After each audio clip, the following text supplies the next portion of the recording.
আবারও বৃষ্টি শুরু হয়ে গেল। যা বৃষ্টি হচ্ছে তাতে তো মনে হচ্ছে এবার মাঠঘাট সব ডুবে যাবে। হ্যাঁ কি মা, সব যদি ডুবে যায় তাহলে আমরা থাকবো কোথায়? আমিও তো সেটাই ভাবছি মা। এমনিতেই আমরা যেখানে থাকি সেটা অনেক নিচু জায়গা।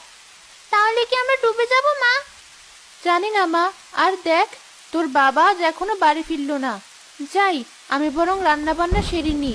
বাড়ি এসে তো আবার খাবার চাইবে। মালা রান্নাঘরে চলে গেল। তখনই তার স্বামী কবির এলো।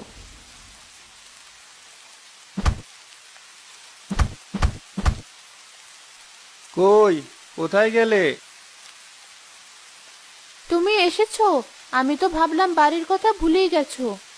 কি যে বলো না। মা ঋতু, গামছাটা আন দেখি, একদম ভিজে গেছি।